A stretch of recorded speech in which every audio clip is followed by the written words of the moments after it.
Chers membres d'Église et chers amis, bonjour. Des émissions 261 à 263, nous avons accompagné le prophète Élie sur deux chemins bien différents. Le premier, lorsqu'il fuit la menace de mort de la reine Jézabel et qu'il cherche à sauver sa vie, ne le mène finalement qu'au désert où il réclame la mort. Le deuxième chemin est rendu possible par un ange de Dieu qui vient réveiller Élie endormi au désert et qui lui propose de la nourriture pour la route.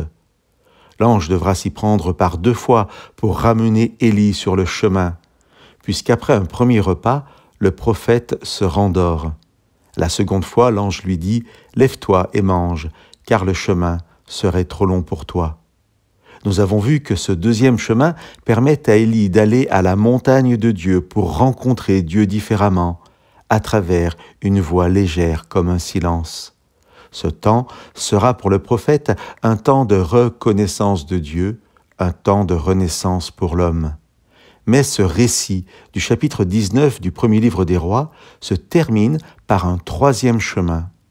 Après un chemin de mort, après un chemin de renaissance, un dernier chemin de mission, un chemin où j'ai ma place et mon utilité. Je vous lis le début du verset 16 où Dieu s'adresse à Élie. « Va, reprends ton chemin par le désert jusqu'à Damas. » Chers amis, même s'il pourrait ne s'agir que de reprendre une route déjà connue et déjà parcourue, cela reste néanmoins un nouveau chemin. Élie reprend son chemin par le désert.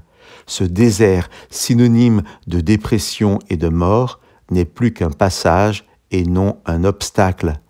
Par sa rencontre avec Dieu, l'homme peut affronter ce qui était jusque-là une impasse. Notre récit se termine par cette promesse de Dieu. « Je laisserai en Israël 7000 hommes, tous les genoux qui n'ont pas fléchi devant le Baal, toutes les bouches qui ne l'ont pas embrassé. » Élie n'était pas seul, même s'il se sentait abandonné. Chers amis, je vous souhaite de vivre ces deux chemins qui, par la grâce de Dieu, sont des chemins de renaissance et de mission. Laissons-nous guider par Dieu et qu'il nous bénisse abondamment sur le chemin avec lui.